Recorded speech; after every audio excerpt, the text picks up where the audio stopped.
and welcome to the Kimberley IT podcast, episode 70. I'm James Kimberley, the host, joined with Carl Heath, the co-founder of Kimberley IT.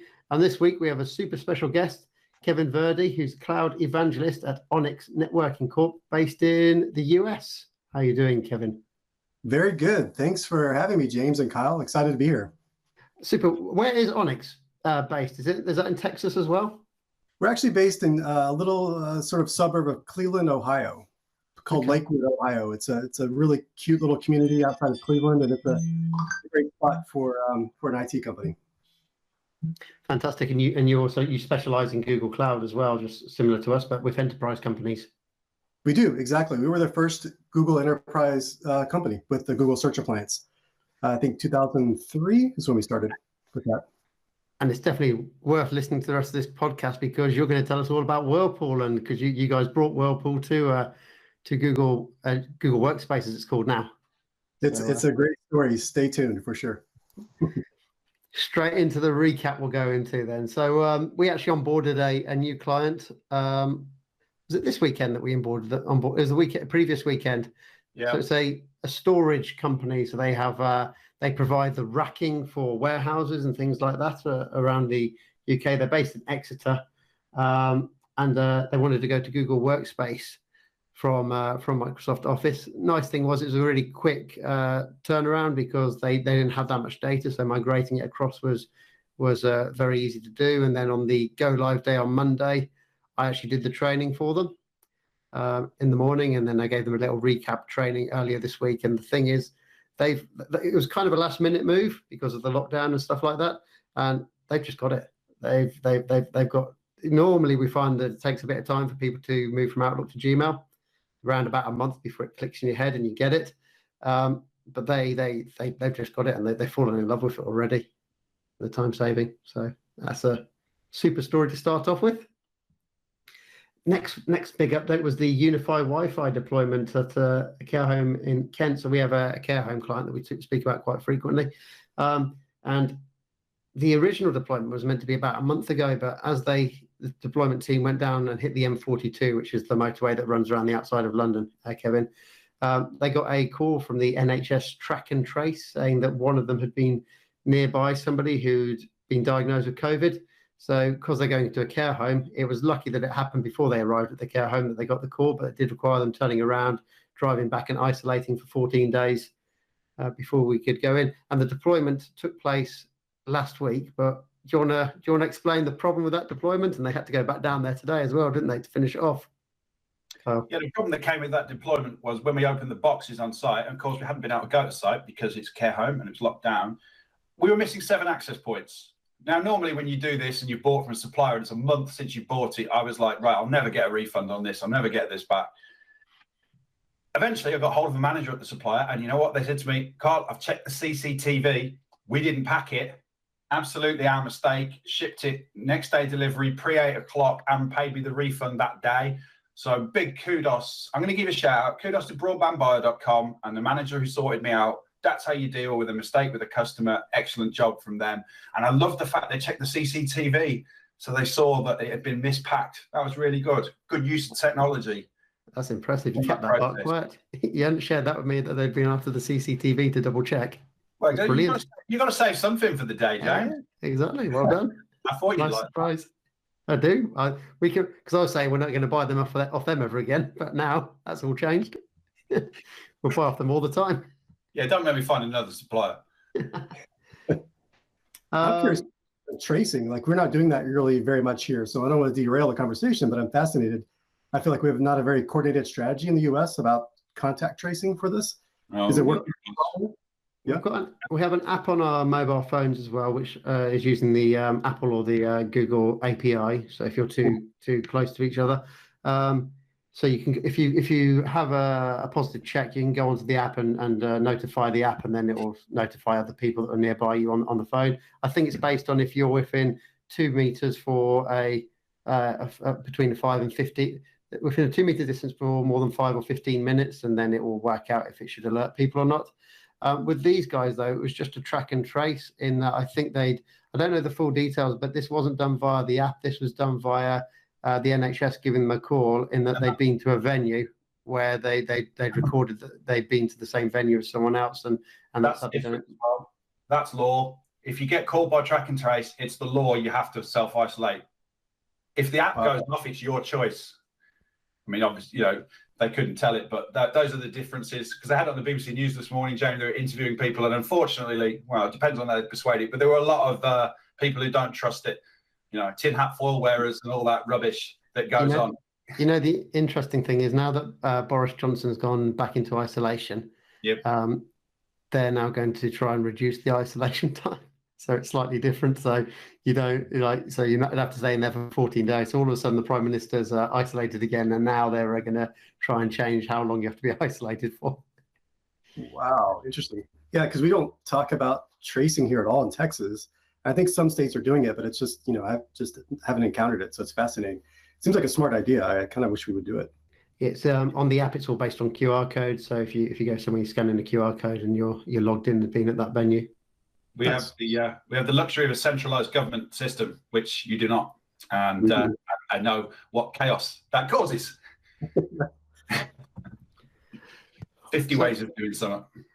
When the lockdown was announced, I raced go-karts outside, Kevin, and as soon as the lockdown was announced, I told Carl, okay, I won't be here on Wednesday, and got myself booked in at the track to do some testing, because the season was meant to start the weekend after the lockdown, and then that's been delayed for a month or so, and I thought, I can't go for a month without racing or doing anything like that. So I tried to arrange a mini afternoon with the guys that I normally race against at the circuit, and I left him. I dumped him in it, and off I went racing.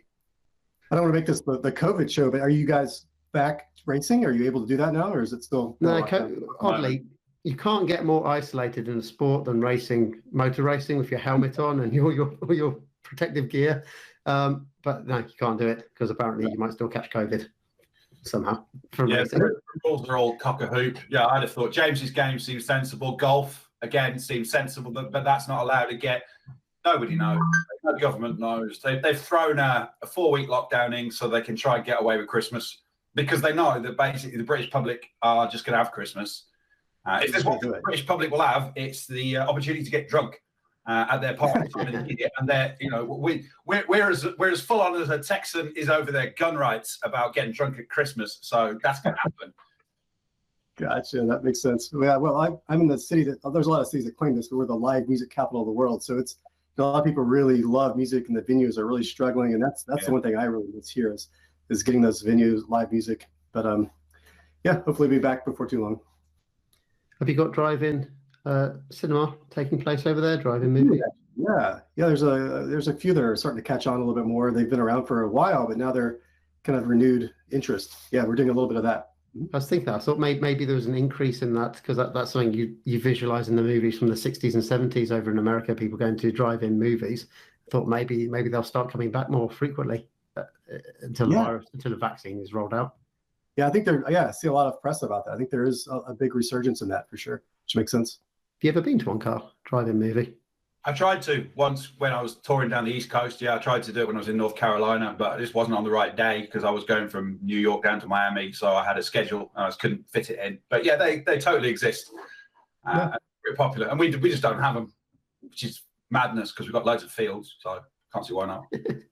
I'm pretty friendly with the owner of the one here in Austin, Blue Starlight. I'll give him a little plug, but they do a great job. It's fun. They do like different themes. We saw Harry Potter a few years ago there before the lockdown, but yeah, it's pretty cool. So you tune your radio in your car into a frequency to hear the audio, or would you just windows down? No, you tune into the radio, exactly. Booming out of the speakers at the front. I don't know, do I? But I thought maybe it might be harder now with... Might be harder now with radios being all DAB, not analog radios anymore, getting the frequency and transmitting them. Could be, yeah. You attended a networking group, Carl. Do you want or event? I guess it was an online one. It was indeed an online one, yeah. I was invited to a networking event by someone that I've known for a while. I thought out of respect to that person, I say, okay, I'll attend that. They just don't work for what we do, because you're limited to the people who was in that networking event as to whether you can get business from them. So of course it's all about referrals. And I said to the guys, I can't refer anybody. I don't meet anyone. I don't intend to. So I can't join your group because I can't refer anybody. And referral business doesn't always work for us because we want people who come to us because they want Google Workspace, because they like technology, because they want to move forward. Just because you've got an IT problem doesn't mean that we're a fit for you. So I had to say thanks, but no thanks on that one. And it just confirms old school networking is not our way of marketing our business. Doesn't work.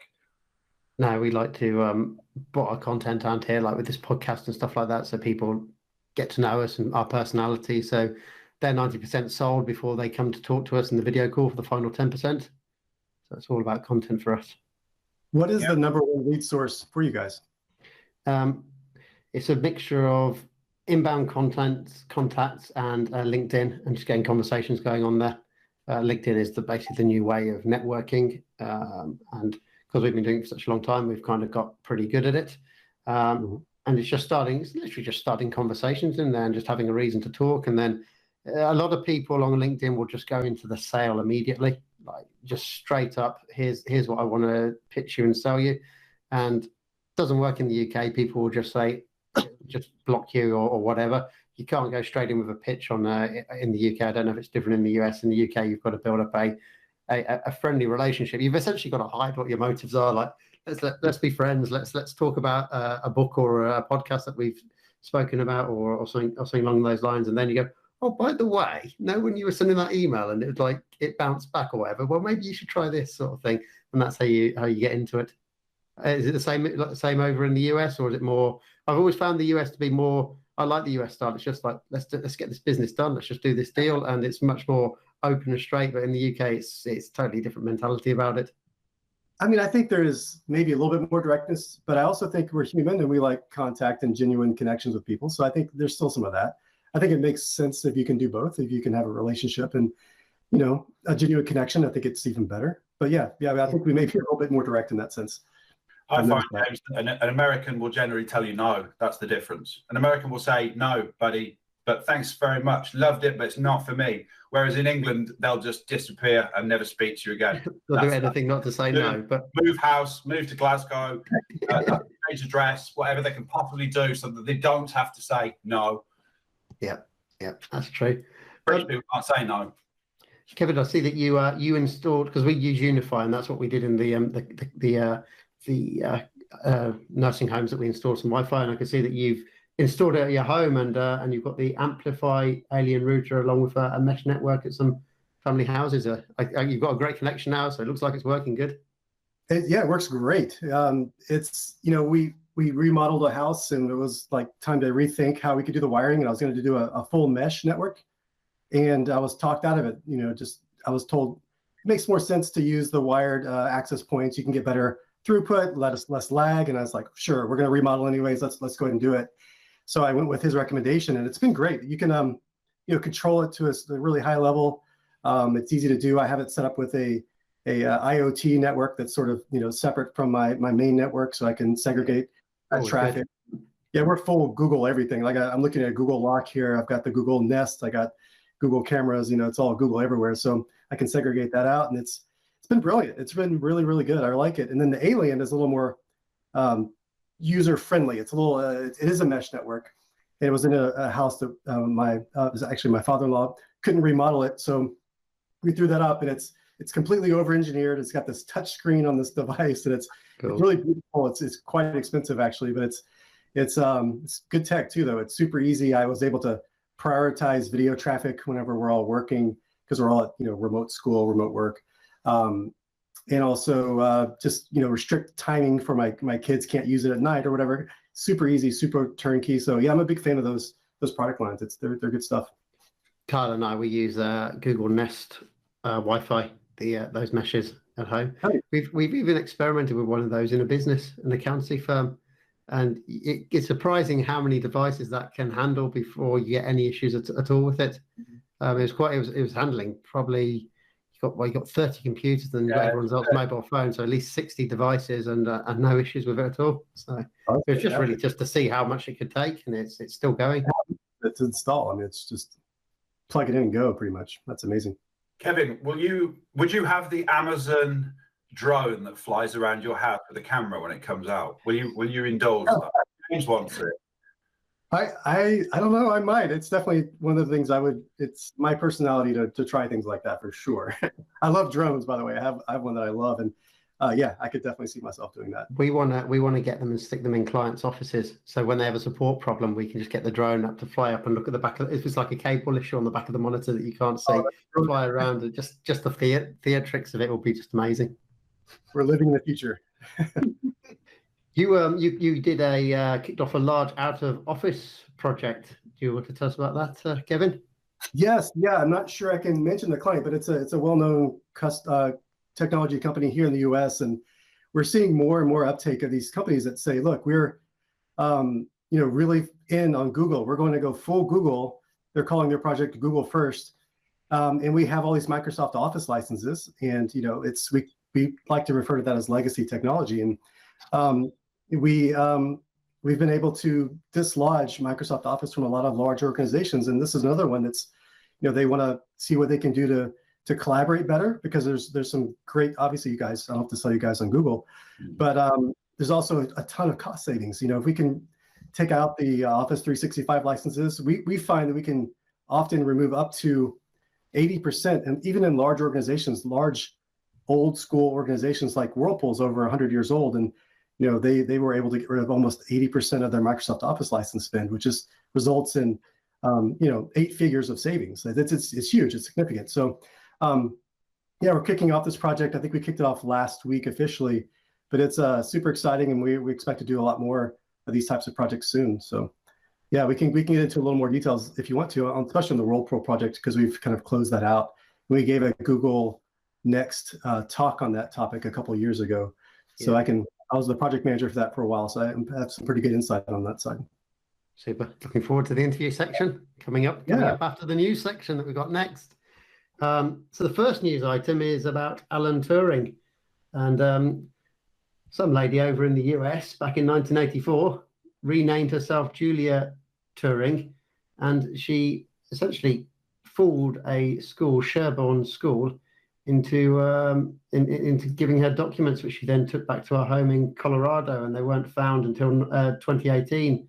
The alarm was raised actually when she was going to loan the items to the University of Colorado for display in 2018. So clearly someone at the University of Colorado was switched on and thought, okay, I've never heard of Julian Turing before, and gave the cops a call, and they raided our house and found it. They found the items in 2018, and they're finally getting returned back to Sherborne School in the UK after they were stolen in 1984. So that's a kind of an interesting story. It's amazing how far some people will go to try and claim their link to famous people. You look confused, Carl. No, not at all. No, I just think of that. It's a very sad. It's a very sad story. What the founding father of the computing industry, and slight shame on my country and the way he was treated there. That's what that rings in my mind, James. Unfortunately. Is there still a campaign to get him like an honorary knighthood after his death? Sure.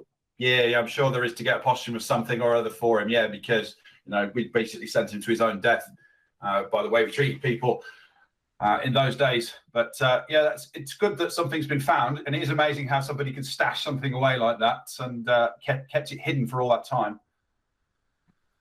That's crazy. It's wild. Next item is Hyperloop, which was Elon Musk's original idea back in was it 2018 when he first announced Hyperloop? It might have been a bit earlier than that. Yeah.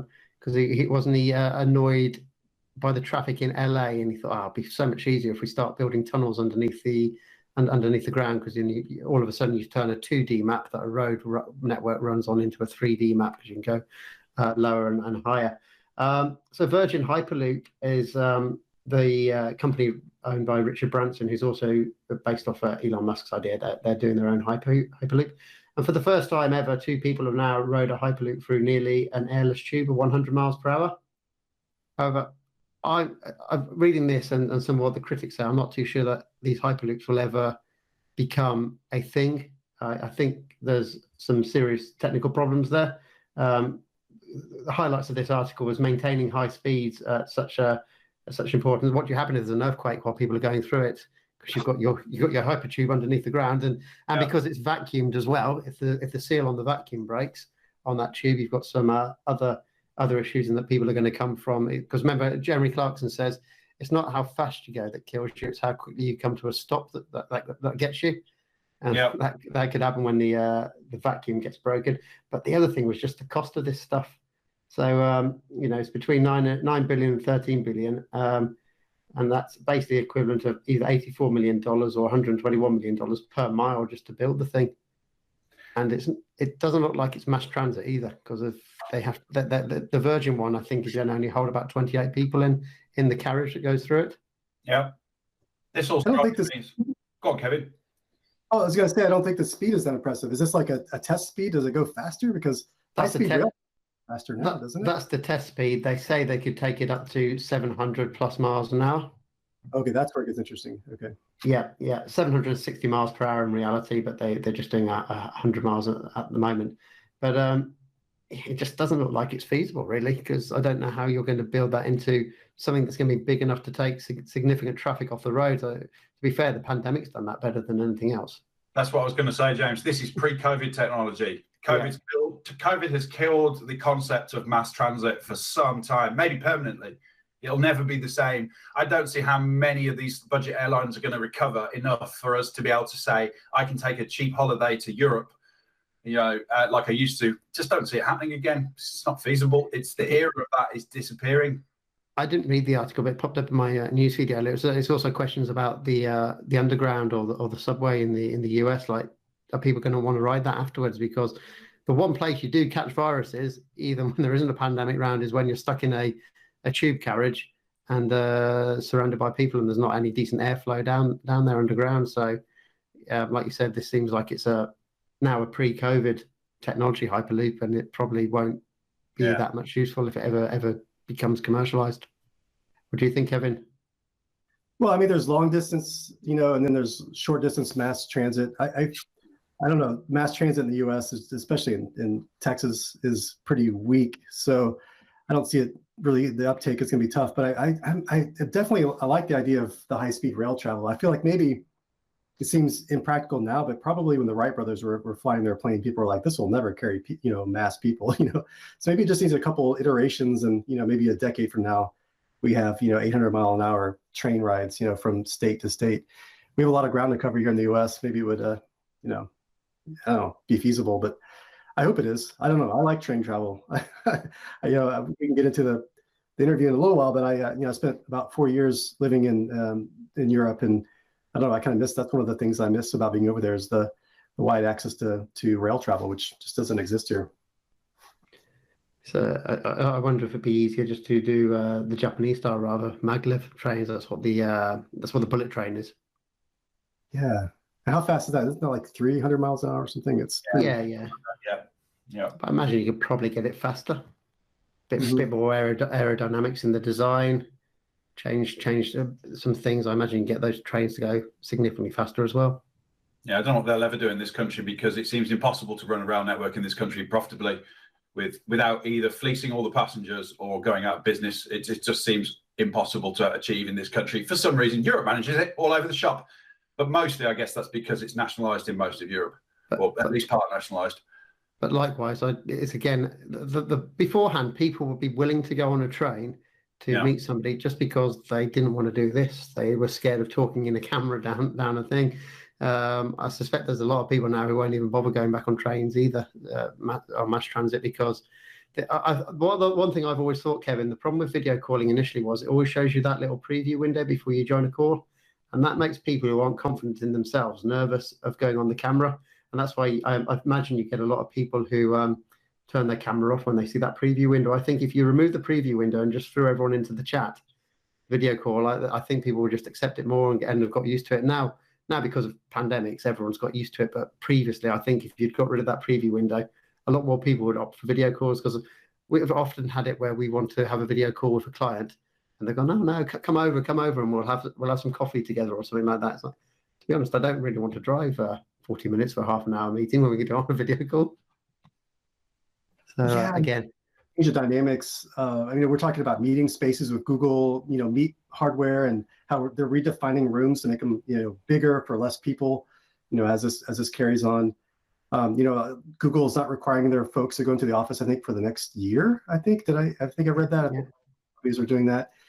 If I was in commercial real estate, I'd be kind of nervous right now. I think the dynamics are really changing. Yeah. The most interesting company is Automatic. They own WordPress.com and all that. They've never had offices. They've always been a remote workforce from the start, and they've got quite a few thousand people working for them. And it's interesting that if you want any proof that remote working works, just look at Automatic, and WordPress pretty much powers the vast majority of websites on the internet, on the UI front end. Well, I have so many friends. Obviously, we're all working remote. A lot of us are. And the story is, my company is realizing that remote work is actually, we're more productive. We're getting more done. I'm working actually more and harder. And, my wife does pharmaceutical drug, she oversees the trials. And they were always said, we cannot do this remote. This is sensitive data. But now they've been forced to. Yeah. It's working brilliantly. Like they're seeing great results, and there's no, I guess, it's working. So I think it's just everyone's rethinking what can be possible. But I have to say, like, I love this technology. It's amazing, but I do crave those in-person meetings. Like I do miss those. Like I am looking forward to those when they come back around. Maybe not, but yeah. The one thing Carl and I are looking for, we since the pandemic started, we've onboarded quite a few new customers, and every time we get a new customer come on board, we celebrate by going out for sushi, and we haven't been able to do that. So we've got quite a few sushi visits stocked up for when we can to go. I tell you, that restaurant's going to have a great day when we do return.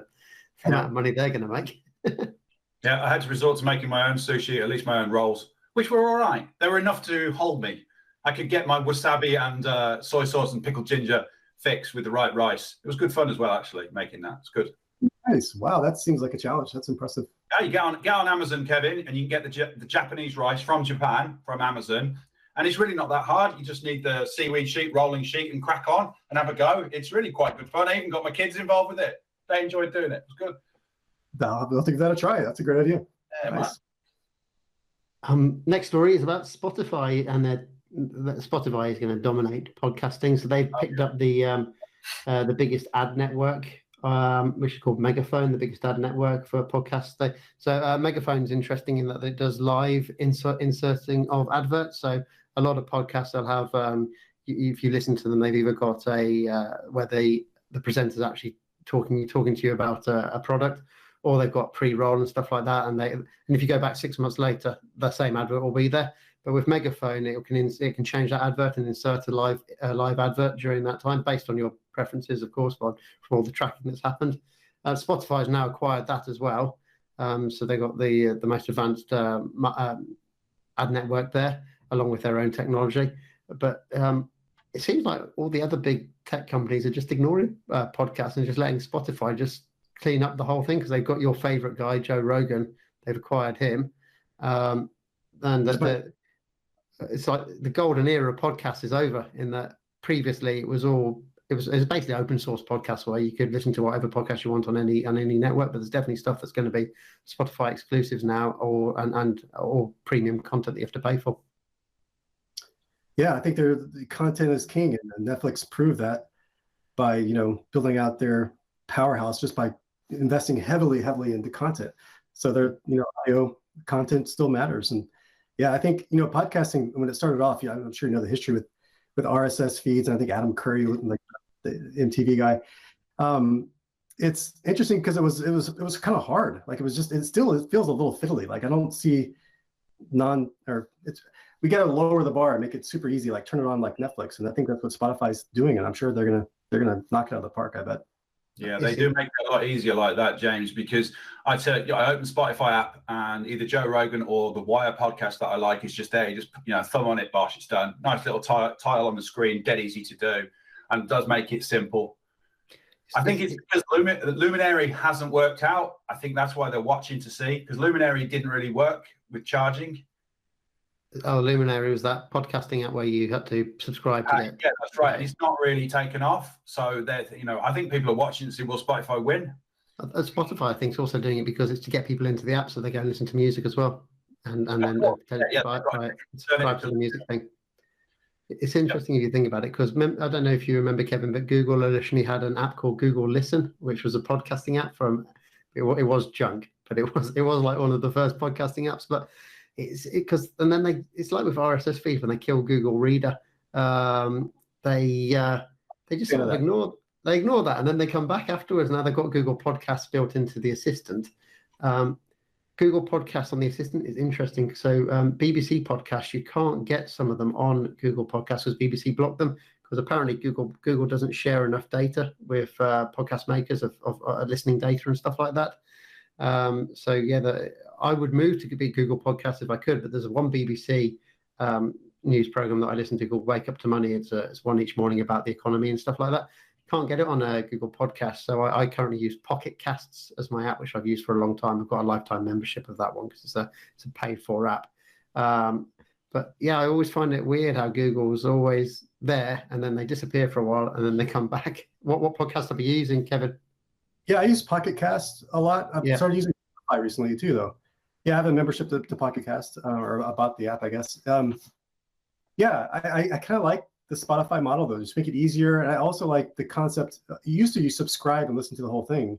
But I like the idea of like, hey, check out this one episode of this one podcast. You don't necessarily have to listen to 100 episodes. This one episode is really cool. This is a topic you like. So I guess just democratizing the accessibility of the content, I think, is interesting, and it's going to be, I think, game changing for Spotify. I gave Spotify a go a while back, but I just didn't like the music discovery on the app. When you went to an artist page, it was not. I use YouTube Music for my music subscription, and I just found Spotify difficult to. It was something to do with the recommendations when you're on the artist page, and I just didn't like it. So I after my 3 months trial of that, I pinned it and went back to YouTube Music. But it looks like at some point I'm going to have to go back to Spotify because they're hoovering up all the good podcasts. If that works out and Spotify steals the market and wins, we might be at the point where somebody will start a social media app that is paid. And in order to do that, it doesn't require your attention, hence the social dilemma. It's a social media app that isn't interested in pinning you to the application all of your life to feed you up adverts. Like Netflix did it. Netflix said for £8 a month, you don't have to see any adverts. And that's the great thing about Netflix. And I think that's what we need in a social media app now, particularly with Facebook and Instagram and all the what it does to young people. If we had one that was done right, maybe by Apple could steal the whole thing, I think, if Apple did a social media platform that was all about privacy, but you paid to be on it and it didn't do all the other stuff that they do. But we'll see. Yeah, I love the idea, but it's just the network effect is tough. You'd have to have everybody on it. And not everyone can pay for it to be, I don't know, it's tough. It's definitely a real societal challenge that I think, we got to get our hands around. The thing is, people just don't care about their data that much, and they're happy to trade it for adverts. No, but it's not. I'm not talking about the data, James. I'm talking about what it does to people, that it turns people into these zombies that are just glued to screens. And, you got daughters, I got daughters. It worries me for their future. I mean, it's years away yet, but I don't like the idea of what it does to 12 to 16-year-old girls' mindsets about how they feel. And it doesn't affect boys. Boys don't get hit by this. It's a girl thing. And it's really upsetting lots of young women by making them feel that they're not worthy. And it's all because these apps are making you glued to it. James is like, now he's gone on a rant now. That's what he's like, no. You seen the Social Dilemma on Netflix? Is that where it's coming from, Kyle? I started the first episode of that. From what, sorry? The Social Dilemma, I think is what it's called. There's a yeah. It's so recommended. I haven't watched the whole thing yet, but there's a podcast called Your Undivided Attention as well. That's by the people that made that, and it's really interesting about how these apps work and what they do and how they're manipulating people. Yeah, I think we've gotten so good with the science of attention and like gamification and those intermittent rewards. Mm-hmm. Like even gaming, I think, is like you used to play a game like Pac-Man back in the day or whatever. You play and then turn it off. But now, like they get you in this cycle where you get they create addiction. Like it's a very powerful way for generating revenue, but it's not good for, I think, our young people's minds. So I don't know if this is a slippery slope here, but it's an interesting topic, and I don't know that we definitely have not addressed this as a society yet. The weirdest thing about the addiction is I don't get addicted to these games, but the one game I have recently got addicted back to is chess. I've got a chess app on the phone. I would say there's nothing more addictive than chess. It's just the best thing about chess is that you can, once you've done your move, you can put it in your pocket and forget about it. But the problem is, as soon as it does buzz, it's like, oh, I need to see what the move is that my opponent's done. But you don't have to react straight away. You can look at it and then it's on your mind the whole time. Right, what should I do next? It's unbelievably addictive. You should try it out, Kyle, if you've ever played chess. Do you know how to play chess? I do know how to play chess, James. And it was on the BBC News this morning saying that there's a mass resurgence of chess because of the Queen's Gambit. Yeah, the two together. And there's been a big resurgence in chess as a game. Yeah. I think the big one on the phones was a game called Flappy Bird, which you can't get anymore because the writer of the game withdrew it because it was so addictive. And it now goes for sale for like $50,000 if you've got source code for Flappy Bird. This game that just ate people's time doing nothing. It just eats nothing. Do you want to know how you can get that game for free? Go on. When Flappy Bird came out, I think it was probably Android 9 or Android 8. Yeah. So every Android version has a hidden Easter egg in there. And I think on Android 8 or Android 9, they had a Flappy Bird game on there. And instead of the bird, it was the little Android mascot going through. It's under developer options, and you've got to tap in a certain way on the screen to get the game to fire up. But there you go. It's on every Android game. Every Android version has an Easter egg somewhere. I'll Google that, James. Yeah, it's good. It's good. Your next story, I'm not sure who's put this one in. It's about Tesla pushes for full self-driving beta update. Is that yours, Kyle? No, it's not me. It's Kevin.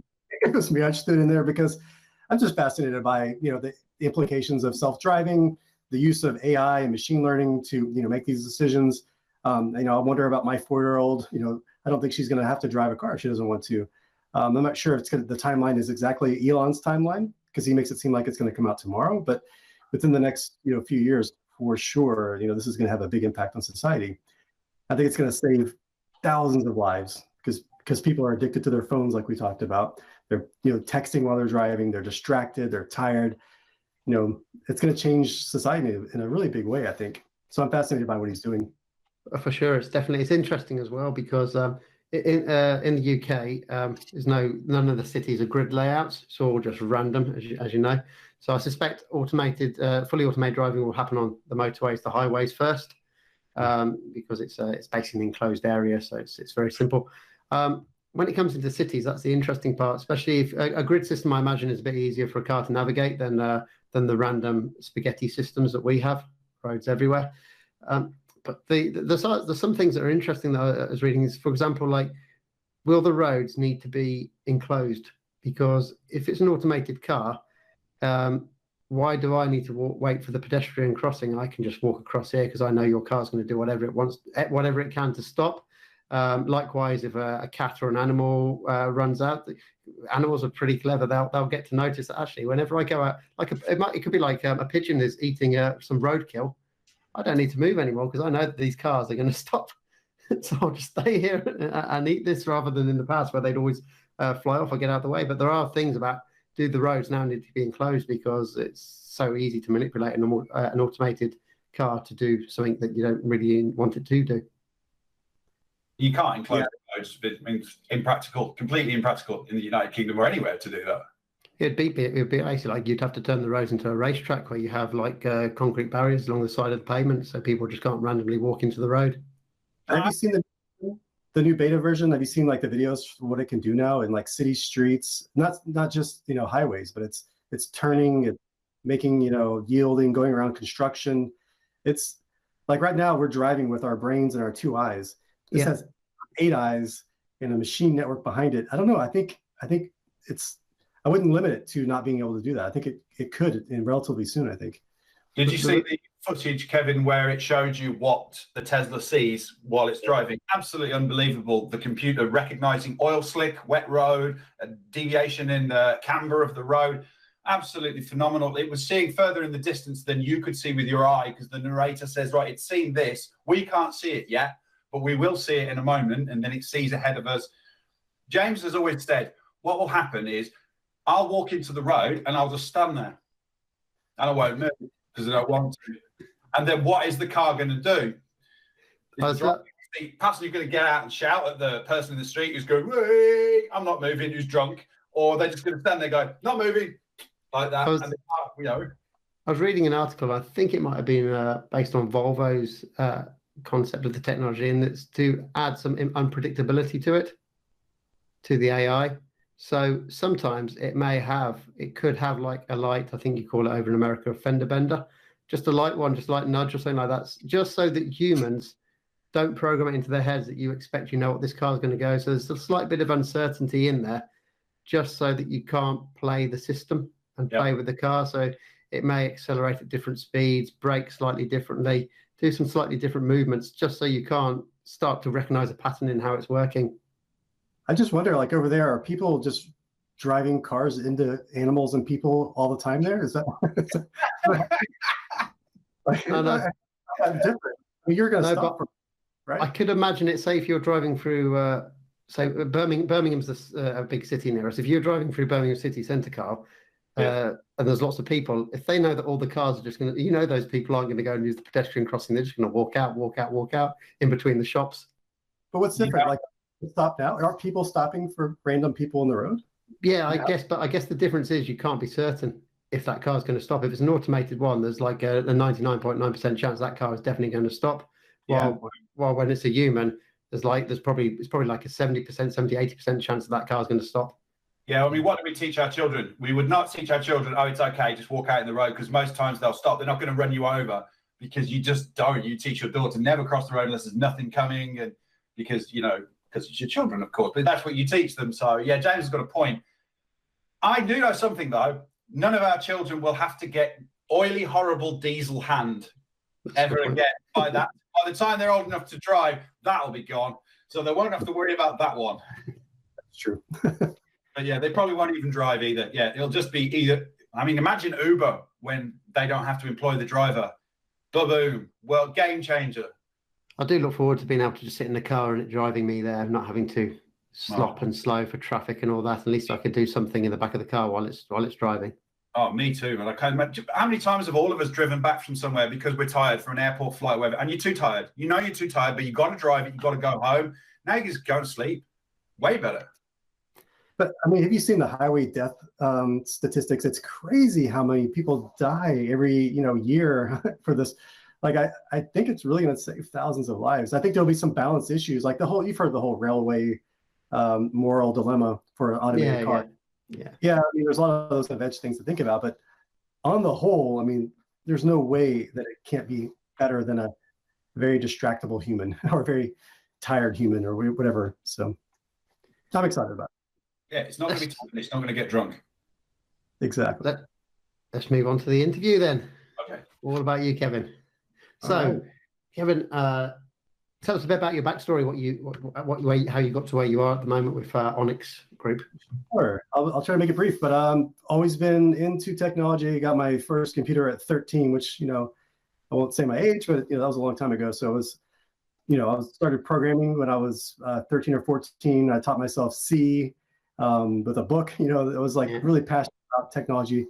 And so from there, I got a computer science degree and started I was a software engineer and did a lot of projects for the consulting firm. I got a kind of bored, I guess, with technology. Not bored with technology, bored with my job, I guess, and decided I really want to live in Europe. So I packed my bags and I found a job in Madrid, Spain, at St. Louis University. Has a campus there. And got lucky. It turns out it's not that easy for an American to get a job there, but I got super lucky. The dean picked me up from the airport, and I started my job there. And I taught software engineering and ran the IT department, and had a great experience over there. Came back to the U.S. and had a friend at a restaurant company who needed IT support and help. So I did some consulting there, and they said, you know what, we really want you to run the IT department. So I've done a lot of IT management. So I started off as a developer, typical story. Moved into IT management.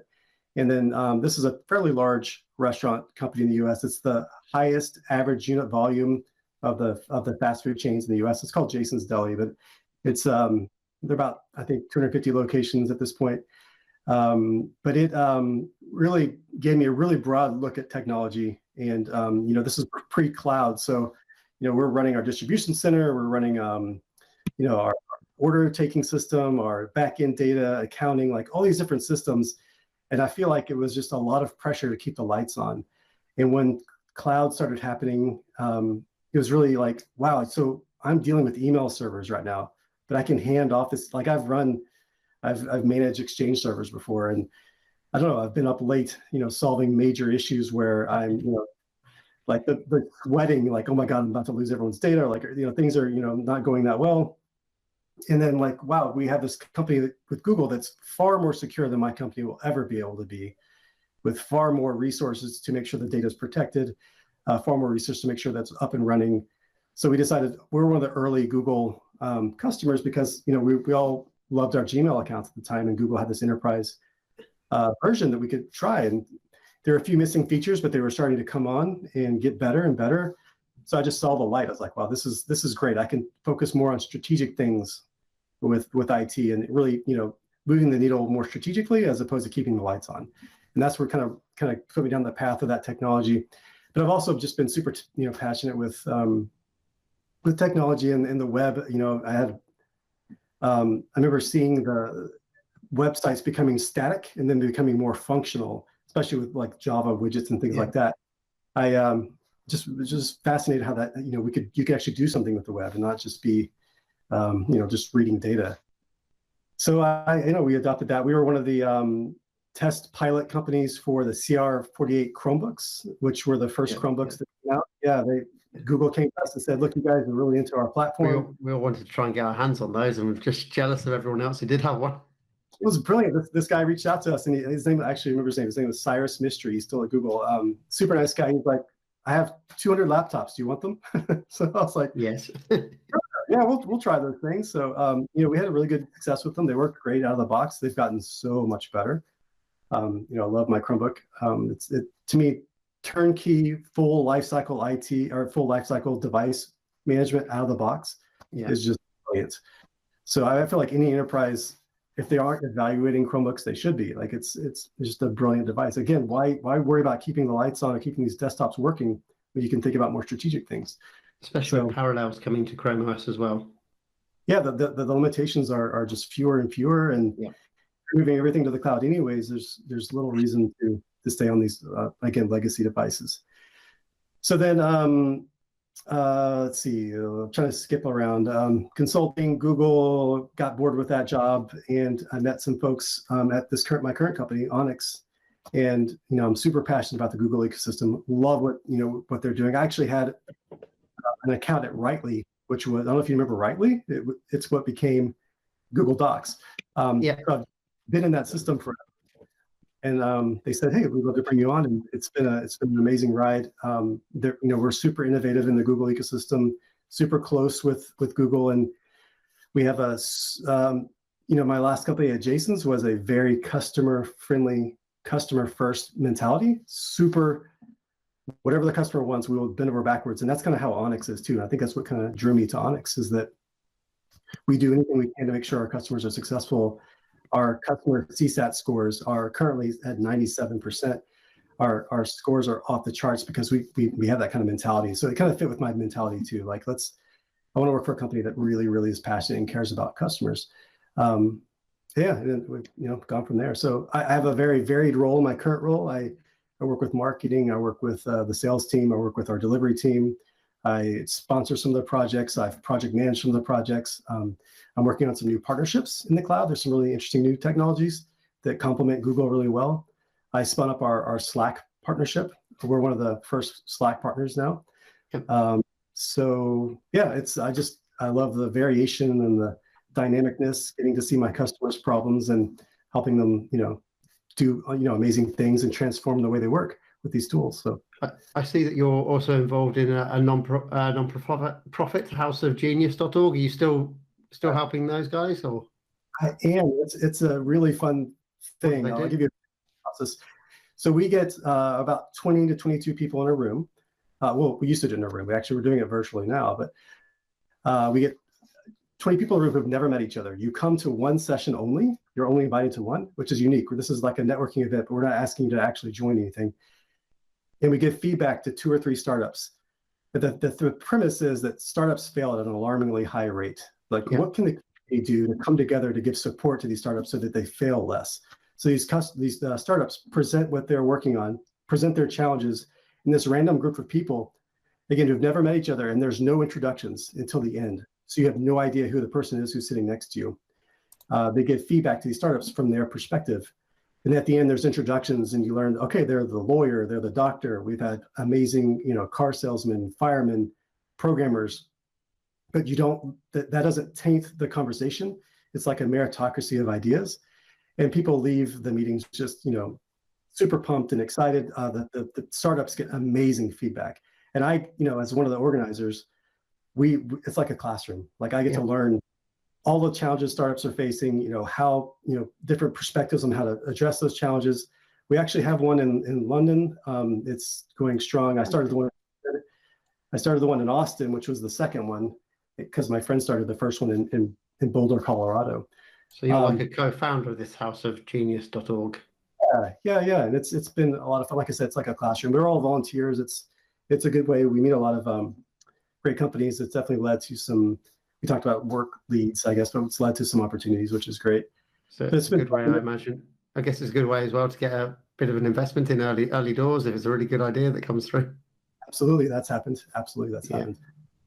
And I'm really proud of the whole invitation system that I built on Google Sheets. I'll have to give you guys a show at one point. I think I'm going to do a blog post about it, but it sends out emails, and then if you click on the email, a yes or no if you're going to attend, it populates the Google spreadsheet, all using Google Apps. Yeah, it's pretty great because nothing out of the box works. Most invitation systems are trying to get more people to come and build up and this is different. Like we want you to come once and that's it. And there's a referral system, so people refer the next panel. But I encourage you guys to check out the one in London for sure. Yeah. Well, I'll have a look on the site and check that out. Let's move on to Whirlpool. That's what everyone wants to hear about. So you were project manager of Whirlpool, moving from whatever they had before, I imagine Microsoft, to Google Workspace. So I was actually brought in after they transitioned to Google. So they established something called the winning workplace, where it's all about like, how do we work better together? So it was not just about the technology, but it was about the spaces, how the technology work with the spaces, how they make a place that's human friendly and makes it easy to collaborate, but also makes people have time to work. There's a whole initiative they had to like, let's make a great place to work. So it's a whole initiative across the whole organization. The piece they decided, like Google came to them and said, you guys are all in on Google. We have a program that we want to help you eliminate Microsoft Office and go deeper into Google. So we met with them, came up with plans. It was about an 18-month project, but it was really interesting. There's so much to go into. We can try to give you the high level of it, but it's about probably 80% change management, right? So people have used these tools for 20 plus years, the Microsoft tools. How do you get someone to if you wanted to write with your left hand instead of your right, how hard would that be? Just changing those habits. So it's about 80% change management. But we also analyzed all their files, looked at macros, converted macros into AppScript or other solutions. A lot of times companies build just unwieldy Excel spreadsheets, almost applications, and they're not easily maintained. The person who wrote them is no longer there. So it's really like they're excited, like, let's get rid of this. We can't maintain it. Let's do it in something else. So we did custom applications, some an app engine, again, keeping in the Google ecosystem. But it was a full comprehensive change management exercise in helping dislodge these things. And it was very successful. Like I said, we had about 80% removal. There's still some of those edge cases that are tied to old legacy systems they're not ready to move out of. But for the most part, they were able to really do that. And I think it's a good case. Like if Whirlpool can do that, I think any company on Google is probably paying for licenses for Microsoft that they don't need. It can save a ton of money. What's their workforce size? It must be is it about 80,000 or so, Whirlpool? It might be more than that, probably over 100. Yeah, it was 37,000, I believe, in North America. But it's, we work with teams across the world, to do this. We were focused on North America. I think it was 37,000 users. How long was the whole transition from Office to Google Workspace? Was it 6-8 months, or was it pretty quick? A year and a half. It was about 18 months. Yeah. It was good sized project. It's something you want to be really thoughtful about and make sure that this is, we don't want to disrupt any work. We want to make sure users are happy. So it's all about promotion. We did road shows. Again, we're on site a lot, promoting and helping and supporting. It's really that, sponsorship is a huge part of these projects, making sure that, we had amazing executive sponsorships. The CIO, Mark Bitzer, was super, visible, saying, here's why we're doing it, here's why we're doing this, here's how it's going to impact you. Andy Lewis, the director of the collaboration side, amazing guy, super passionate about the Google side, what it can do, and just, it just radiates out from that sponsorship. So, sponsorship is hugely important. Tons of great high quality, marketing materials, a really good elevator pitch. Why are we doing this? And just getting everyone comfortable that this is a change. It's going to happen. There's going to be some discomfort, but at the end of the tunnel, we're going to work better together. We're going to save a ton of money, and we're going to have an amazing platform to really just, to do amazing work and do, a great job for our customers. So what was their main reason to move? What was their why? Why did they decide to move? Yeah, it was about that winning workplace. It was about let's find ways we can collaborate better together. There's some recent reports and studies that show that collaboration is one of the biggest reasons why work projects fail, and like how can we communicate and collaborate better? So that's the biggest why. Oh, and by the way, they saved a ton of money on Microsoft licenses. Yeah. About that, James. Excuse me. When I was consulting for a bit before I joined you, and I was working for a manufacturing company in the UK, there were 250 employees.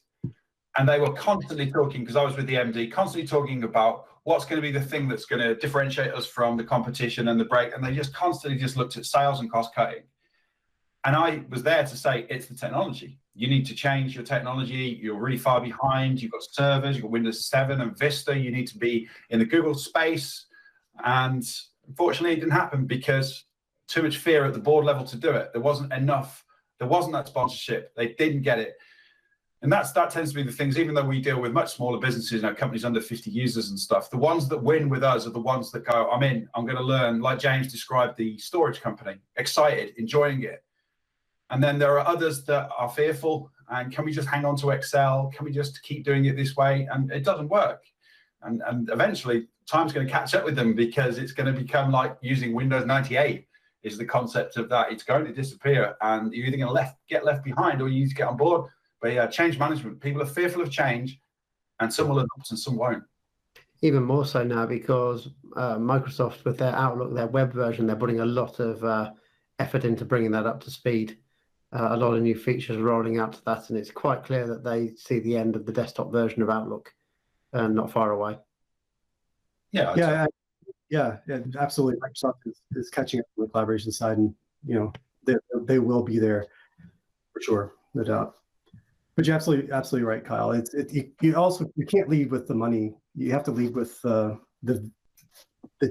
change in how you work and the benefits of the productivity that can be gained. But yeah, the money is also a big important part of it as well. Yeah, I'm sure at scale, without a doubt. Yeah, without. And it would have been the same with the company that I was working with. They would have made tremendous savings, huge. I mean, they'd recently spent £80,000 on a backup solution. And just crazy amounts of money were just being wasted and thrown away, but they weren't prepared to be challenged. Yeah, that's just how it's always been done. So it's hard to change those habits. Yeah. But by the way, we did this also for Gordon's Food Service, which is a 17,000 user company, which distributes food throughout the US with some retail stores and in Canada. We did it with the CBC up in Canada. And we done it with a few other companies. I think some of them are less public about it, but it's a comfort. When we started doing this with Jason's Deli, my old employer, the idea of changing and getting rid of Microsoft Office seemed kind of far-fetched. It was like, the gap is too big. There's so much we can't do. But these companies are proving this is really happening. Like, you can really do this. Like, it's no longer like, should we try to be cutting edge? Like, no, companies of all sizes, all histories, all verticals can do this. It's totally doable, which is so exciting. Like, wow. Yeah. It's amazing. It's with the smaller companies, one of the funniest questions we get asked is about the security of Google. And we've got all the documents to show you, but let's just go over the companies that are using it. Google themselves, Whirlpool, Airbus, all these other companies, I think they've probably done their due diligence on the security here. That this is going to be pretty safe for your business to move across. But it is a funny question you get with the smaller companies about security. It's almost like it's kind of like the last barrier for them to say no, isn't it, Kyle? No, I don't want to go because of security, and they're thrown in at the end. Always ask security right at the end. It is a time in which the generation of people who are leading organizations are either baby boomers coming towards the end, or they're Gen Xers like myself who are now leading these companies. And of course, millennials and Gen Z that are before that, they've grown up with this and they're not going to see things that way. And we're in that crossover period, and some people get it. You can lead a company and you can not get Google Workspace, but you can know it's what's right for your company, even though you go, I don't know anything about this, but I know it's what they should be doing. It's what my workforce should have, and then I'll catch up. But some companies are run by people who go, well, what I like is what everyone else gets. And that's not the right way to do it. How long's Whirlpool been with Google Workspace now? When did they move across? It was about 5 years ago. Yeah, that sounds about right. It was before I joined, about 4 years ago. I think it was probably 5 or 6 years ago. Yeah, they've been on it for a while. 92,000 employees as of 2018. Wow, yeah. So a big company. And they got the perfect setup for what's happened this year as well, for working from anywhere. Another thing, yeah, these companies are thankful, I'm sure, because it's just the work from home was just so easy. Yeah. Yeah. A couple of episodes ago, we had Tony Sephora from SADA on it, and I think was it Colgate or one company had just finished moving to Google Workspace just before the lockdowns kicked in globally. I can't remember which global one it was, but it was quite a big company that just finished moving. But just perfect timing as well. Perfect timing. Yeah, amazing timing. It was PwC. It was PwC. PwC. Yeah. I see on here we've got Google Tables, Kevin, and Google Tables looks fantastic. It actually, as we were recording the episode with Tony, it launched about an hour before we went live. So Tony tried to get some of his guys to have a go on it to see what it's like. We can't do it in the UK because it's been region locked, the beta. So if you're in the UK, checks your IPs and all that, you can't log in into it. So it looks like it's a fantastic tool, and I hope it does become part of the Google Workspace suite where it should belong, rather than being a test product at the moment. But you're the man who's probably played with it the most, so tell us all about it, Kevin. I'll tell you a little bit about it. We have a big office in Canada, and we have a lot of people who are super passionate about this stuff in Canada, and they're like, we can't use it, and they're like, when can we use it? So yeah, it's so I try all these tools out. Like every time something new pops up and gets a little bit of traction, I try it out. So I've been playing with Airtables for a while. I played with Podio. Actually, I based House of Genius on Podio for a while.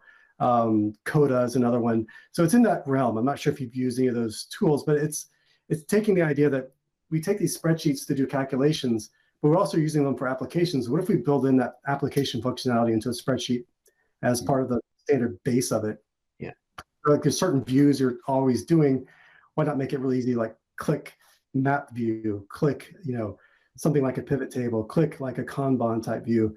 So it just makes it super easy to actually use the spreadsheet, in ways that maybe you weren't really supposed to use a spreadsheet for anyways. So it's the spreadsheet concept, but super easy to make cool views. If you've used Airtable, it's very similar to that. They've done some brilliant job with the automation. So you can have a trigger happen. So if you change a certain field or click a yes or a check mark, you can do a hook to Google Chat. Super easy. Like I tried it the first time because you have to do a little bit of coding. Yeah. But it worked the very first time. It's super easy. It's just you can have it shoot off emails based on certain criteria. It's really cool. But so the tables team is Area 120. It's like their sort of innovative lab. They're treating it very much like a startup, and it's we're going to be starting to do some promotion on what companies can get out of it. But right now is a really cool time to, well, I guess in the US to start looking at that as a way to get a little bit more functionality from something like a spreadsheet. Does that answer the question? It's a pretty high level view of it, but yeah, it's a great view. Do you have a feeling that it will be a product on its own, or it could be a thing that comes to maybe Google Workspace Enterprise, or be an add-on? what's your feeling to that? I'm hoping it does come. I expect it'll be native to the Google ecosystem at some point. It's completely separate right now, but I think it depends, I guess, on the uptake and the traction. But I suspect it will be part of the Google platform at some point. I just hope they can realize how popular an app like that could be, because when it's in a closed beta test, it's kind of hard to measure popularity, I'd imagine, because you've got the enthusiasts in there that are playing around with it and doing stuff with it, but they're only a tiny percentage of people. And I think if it brought out to a wider beta and we could like show clients it and they could actually have a play around, like Google would actually see that this is actually going to be pretty popular. Meeting with the team, they were very vague about specifics, but I got the impression there's going to be some announcements soon. They are excited about what this is and the traction they're seeing and how it's resonating with people. We've had a lot of people reach out to us to talk about, how can we use this, from very large companies to some smaller ones as well. I think this is here to stay. I mean, it's very early. It's interesting how they're launching it. They're sort of treating it like a startup in and of itself, but I think it's going to get the traction. But I was pretty bullish on App Maker too, and I'm kind of sad that didn't stick around and evolve. It's almost going back to how Google used to be, with its own little companies inside the company with Google Tables. And I know, as you said, you're bullish with low to no code. That's what this is, and also you've got the ability to build apps inside Google Workspace now with no code. So, where do you think that's going to go? It's going to get bigger, I imagine. Yeah, I think they're going to continue to fill in those gaps. I remember early on when we were talking to Google, they were like, "We're building this base platform for everyone to extend." I think they've changed their philosophy in the last couple of years. Like we want to go ahead and extend our platform a little bit more. And I see that they're doing that. App Sheet is really interesting from a low code, no code standpoint, kind of replacing App Maker, but more from a database perspective. Throw a database at it, and boom, you have an enterprise database application, out of the box almost. I think they're going to keep filling in that gap. It's interesting. I think Google is best when they're a learning organization. So they start with, sorry, every time I say the word Google, obviously my phone picks up. I get that problem all the time. Every single week that happens to me. But they're a learning organization. So they're putting this out there, going to see what sticks. They're going to evolve. So right now, I think it is early days for this product, but I do see it becoming a mainstay kind of anchor piece of the Google ecosystem at some point. It's definitely an interesting place, because I'm getting more of our smaller clients asking about, is it possible to build a mobile app? And what's the name of the company that Google recently acquired? I've forgotten the name of the company. Is it App Sheet? Is that? Yes. And the technology like that, which is no code, basically building an app for you. It's definitely getting an interest now from smaller businesses. So it's definitely the way it's going to go. So earlier today, I had a call with a lead, and one of the questions was, we'd love to have this app that we could just send out to, our clients can use, and it just collects data. So they're a firm, an accountancy firm, uploads data and all that kind of stuff. You could do that through Google Forms, but you can also do it through a Google app. So at the moment, I think Forms is better for them, but as they grow, then I think going to using something like App Sheet to build a specific app for it would become the right way to go. And it's just interesting because I'm getting that asked a bit more often now, that small businesses would never have asked that in the past. Right, and again, Google's maintaining it. It's not a custom application, which I think people have been burned with custom applications. They get these things built, and they need one tweak, and then the developer's long gone. And this is a more extensible, easier to use platform. So that's what's exciting about it. The citizen developer concept, I think, is kind of cool. 100%. What bit of technology would you not be able to live without, Kevin? Yeah, that's a tough question. I was thinking about this. I think there's so much. This is probably such a cop-out answer, but there's so much we can do with these devices. I was, my Google Pixel phone, yesterday I had this mask that I had bought from Korea, and I was able to do the Google Lens and see it translated in real time. These are just magic. Everything you can do with it. So probably be that. But I also was joking around with my wife, but she bought me this Ember Mug. It's a. Have you seen this? It's a heating mug that keeps the right temperature the whole time. App, and you can set the exact temperature, and it's ridiculously unnecessary. But I use it every day, and I actually kind of like it. It's pretty amazing. I actually have to update the firmware on my mug. something I thought I'd never say. You need one of those, Carl. You're a big coffee drinker. Certainly am.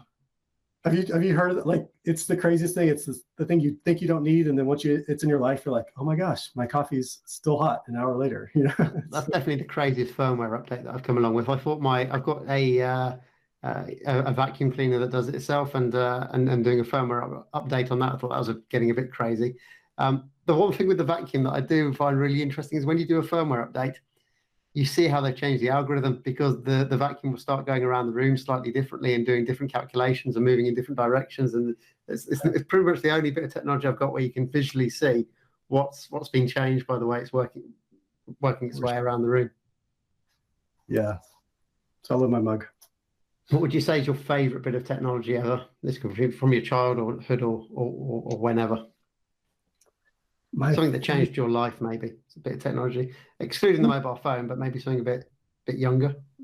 I'm a huge music person, right? So I remember when I had I think it was called Rock Box or something, but like my first MP3 player. That's the first thing that popped in my mind, because I loaded it with all my songs, had it with me everywhere. It was just revolutionary to me at the time. You know, we still have our devices with our music on it, but you know, that's the one that I have such fond memories of. And that MP3 craze started coming out, and everyone had these, like, before iPod kind of took over everything, there's all these little MP3 devices you could buy. They were fairly inexpensive and portable, and you could just load up with music. I don't know, I have such fond memories of those days when that came out. It's, you know, carrying around CDs wasn't always practical. Maybe Kevin can settle a debate for us. So every Monday we have a thing called Monday Mapping, where we're meant to talk about the business, but we had a debate about Abba, and I think Abba's like the worst of all time. I don't think there's any replayability in their music, and the vast majority of their back catalogue, like 90%, I did the maths, is junk compared to what they've got number one. Kyle completely and utterly disagrees. He thinks Abba's fantastic. What's your opinion on Abba, Kevin? Oh man, it's such a cop-out answer. There's a few songs I like, but I don't have a strong opinion either way. I really don't. I don't think they're completely rubbish, though. It sounds like one of the debates was, you've got some bands where they've got a certain song that you can just have on repeat non-stop for ages and just listen to it. Carl never does that apparently with his music, but I was saying with Abba, there's no Abba song that you can play on repeat for more than 3 or 4 times before it becomes annoying. While there are other bands where you can put their song on 3, 4, 5, 6, 7, 8 times and it won't ever become annoying. Oh gosh, sorry, Kyle. I'll have to lean. I think James has got a point here. I'm sorry. There's some catchy tunes, but yeah, I think you're right. I would go crazy if I. Yeah. That's super. I won that debate then.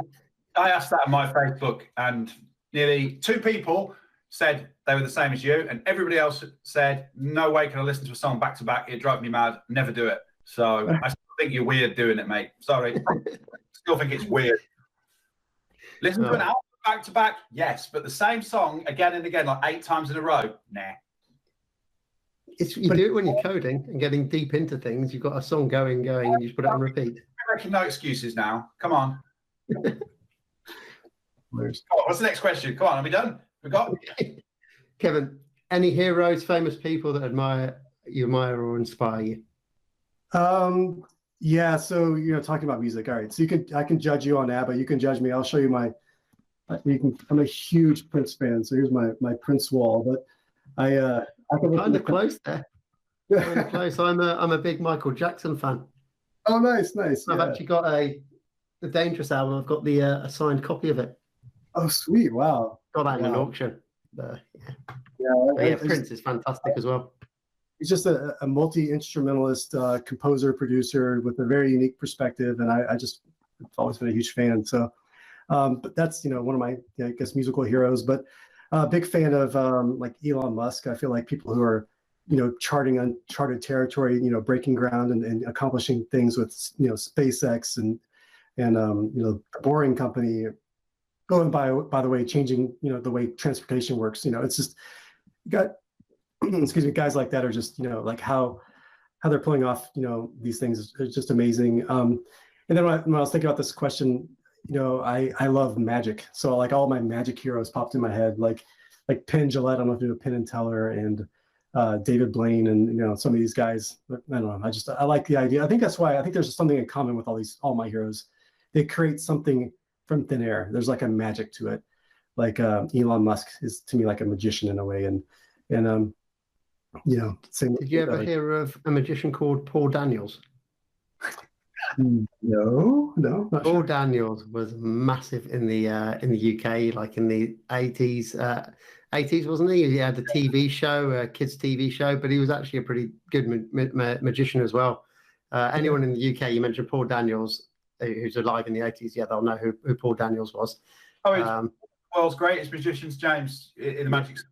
Yeah, no doubt. I mean, he was taking we used to take the mickey or take the piss out of him in the UK a little bit because he had a toupee, but he was a phenomenal magician, no doubt. Yeah, no doubt. Yeah, for sure. You'll get it. And if you haven't Joe Rogan interview David Blaine, watch that. I did watch that. Fantastic interview. Yeah, for sure. It changed my opinion of him. I just thought he was this mysterious man, and then he comes on, and I realized the persona. He was a very reasonable, very lovely, charming man, and very interesting and phenomenal what he did with the skewer. Whew. That was phenomenal what he did with the arm and Joe Rogan when he pushed the thing through his arm and just went, yeah, whatever. That was hard to watch, but yes. No, that was a great interview. You're right. It sort of made him more it's like a little childish in a good way, just the wonder that he sees the world, and yeah, he's an interesting guy for sure. Yeah, he took me from thinking he was pretentious to thinking actually no, he's a showman, and he's not pretentious. He's actually just a regular guy who happens to have studied his craft to this level. Yeah. I think that's what's so great about these long form podcast interviews. You can see people in deeper ways that you normally couldn't, and this, Joe does a great job of that for sure. If we were to leave you deserted on an island, Kevin, a desert island, no chance of ever being rescued, what 3 bits of technology would you take with you? Yeah, so this was easier. So definitely my MP3 player, some kind of device with music on it. I'm assuming I can't use a phone, so my Kindle with the paper-like texture, the real Kindle with just loaded with books, and then I have this really cool device for making music called a OP1. It's by this company called Teenage Engineering. They're this engineering firm based out of Sweden that has really interesting takes on speakers and music devices. And they have this thing called the OP1, which almost looks like a toy, but it's a brilliant full production device. You can create music from beginning to end with synthesizers. Tracking has 4 tracks. It's brilliantly over-engineered. Yeah, I've just Googled it. I'm going to show you guys. I know there's. Yeah, that's the one. But it's just over £1,000 in the UK. That is. It is not cheap, but it is and it is really well engineered. It's fascinating with these. It's really clever. It's super clever. Do you play any instruments? Yeah, I play a little bit of guitar, a little bit of piano. I have a local band that I'm in. It's one of my hobbies is music. So. We're called the Dad Bods. It's a bunch of old guys in a garage, and our neighbors, they say they like us. So, we have a lot of fun. Have you got any music on YouTube? No, we would prefer to not do that. We're mostly a cover, just kind of cover fun 80s, 90s songs, and we play them kind of punk loud and we just make a lot of noise for the neighbors. And we have that sounds like something I want to enjoy in someone's yard in Austin in April. With some beers and a barbecue that hangs off the back of a truck. Kyle, that's exactly what it is, man. You need to come down here and come join us. You would have a blast. That's good. Earplugs, and you could play the triangle. Oh. Let's drink the beer, Well, you're invited anytime. Yeah, let me know. Awesome. Finally, then it's our recommendation. So kick it off, Carl. You've got Just Give Me Positive Good News. It's a website you've been pushing. Yeah, it is. Yeah, I found a website called Just Give Me Positive Good News, and a guy is just collating good news, and that's sometimes what you need. And particularly has a page on COVID. So it's just all the stuff from the correct scientists telling you the positivity of where the vaccination is going. And sometimes we need this. I shared it with my parents and the people I know that worry. So I put them on this site and said, read this because we all know why the mainstream media doesn't promote good news, because it doesn't sell. And this is someone who's just crafting press releases and putting them together, and it actually gives you a positive outlook to, which people need sometimes. So that's why I've been putting it out there. What's the web address? Just give me positivenews.com. Yeah, that's it. We can put it in the YouTube page. We'll put it in the link down there or something.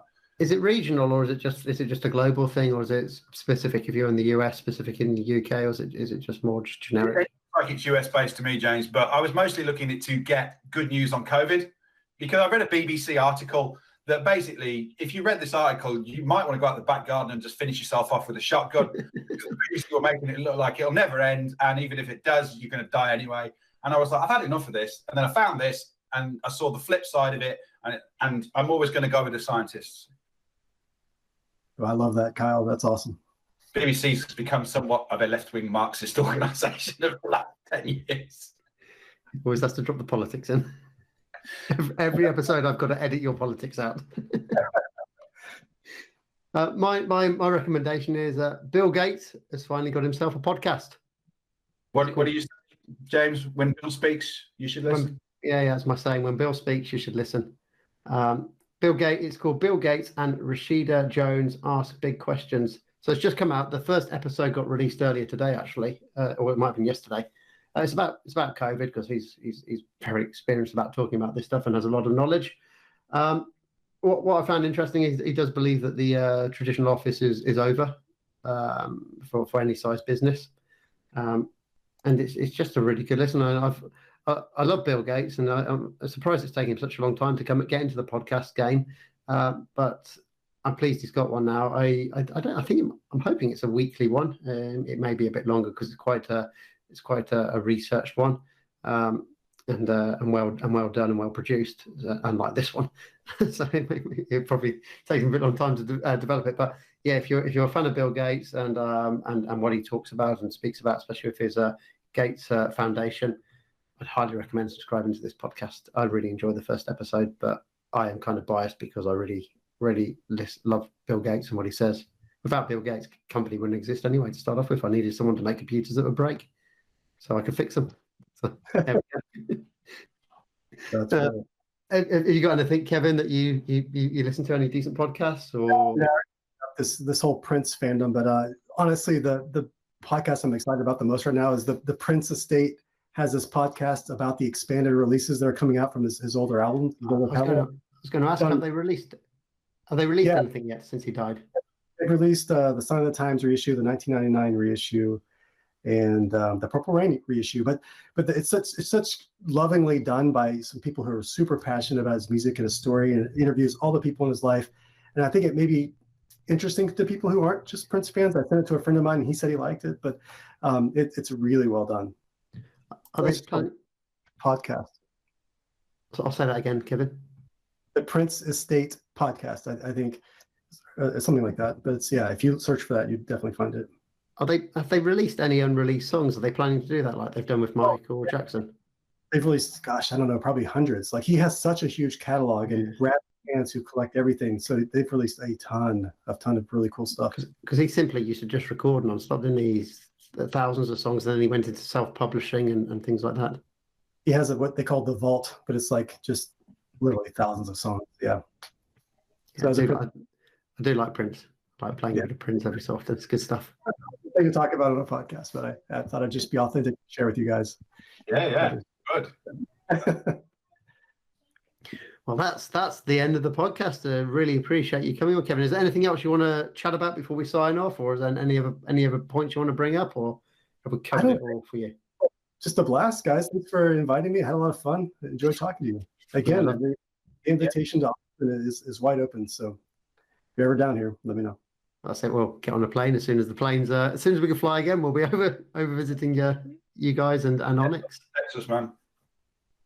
So thank you. Thanks for listening in, everybody, and don't forget to like, subscribe, and tell your friends about it. And we'll see you in a fortnight's time.